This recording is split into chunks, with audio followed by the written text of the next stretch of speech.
A reaper is a farming tool or person that reaps crops at harvest, when they are ripe. Hand reaping.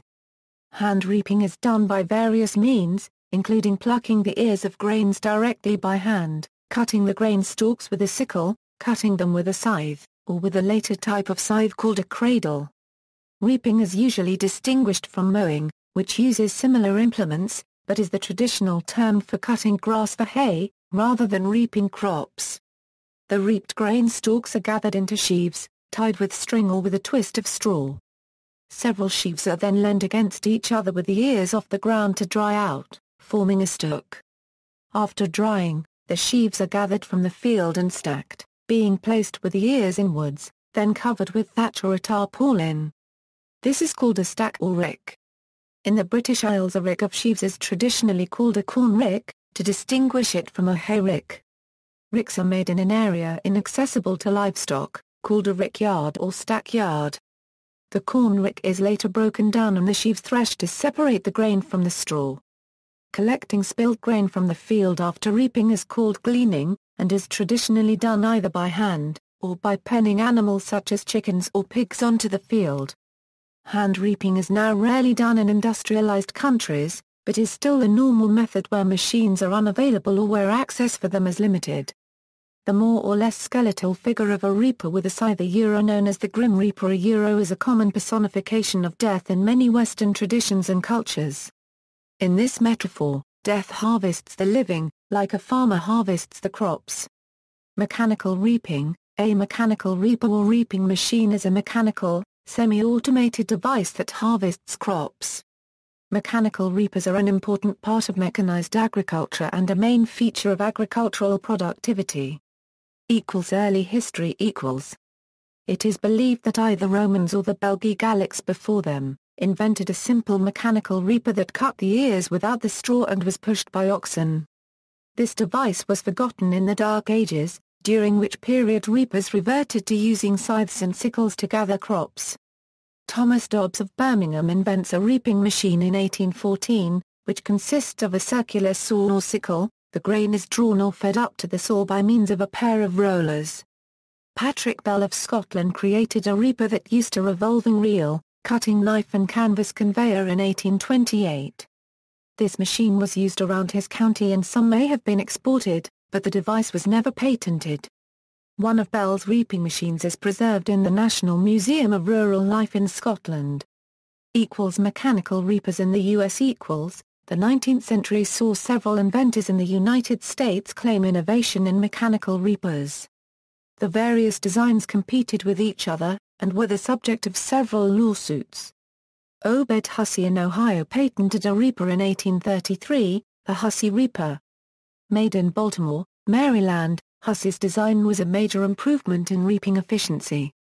The new reaper only required 2 horses working in a non-strenuous manner, a man to work the machine, and another person to drive. In addition, the Hussey Reaper left an even and clean surface after its use. The McCormick Reaper was designed by Robert McCormick in Walnut Grove, Virginia. However, Robert became frustrated when he was unable to perfect his new device. His son Cyrus asked for permission to try to complete his father's project. With permission granted, the McCormick Reaper was patented by his son Cyrus McCormick in 1837 as a horse-drawn farm implement to cut small grain crops.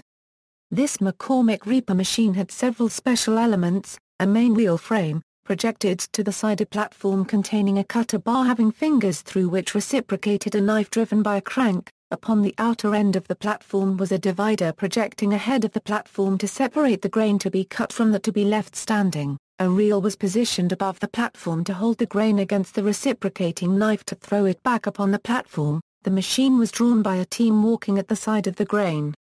Cyrus McCormick claimed that his reaper was actually invented in 1831, giving him the true claim to the general design of the machine. Over the next few decades, the Hussey and McCormick reapers would compete with each other in the marketplace, despite being quite similar.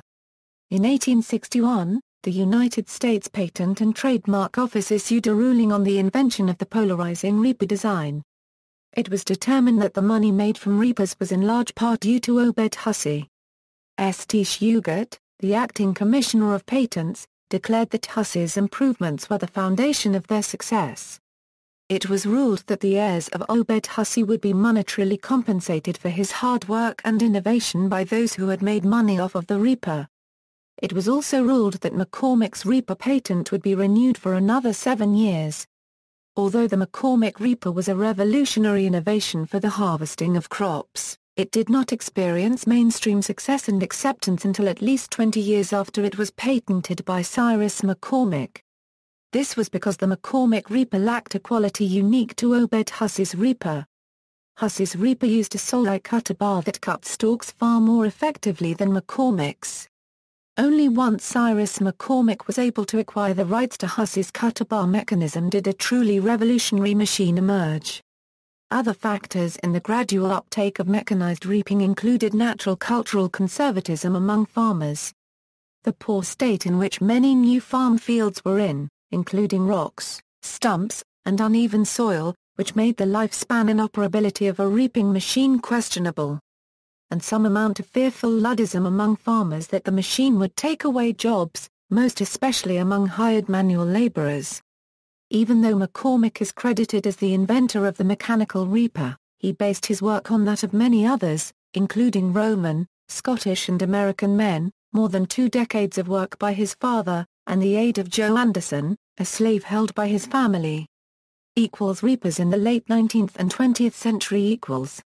After the first reapers were developed and patented, other slightly different reapers were distributed by several manufacturers throughout the world.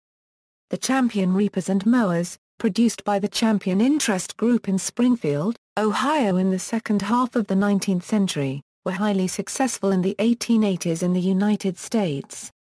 Springfield is still known as the Champion City. Generally, reapers developed into the 1872 invented reaper binder, which reaped the crop and bound it into sheaves. By 1896, 400,000 reaper binders were estimated to be harvesting grain and bananas. This was in turn replaced by the swather and eventually the combine harvester, which reaps and threshes in one operation. In Central European agriculture, reapers were together with reaper binders common machines until the mid-20th century. See also, Abraham Lincoln's patent. References. Further reading, Hutchinson, William T. Cyrus Hall McCormick, Winder, Gordon. The American Reaper, Harvesting Networks and Technology 278 pp. External links, History of Gallic Reaper,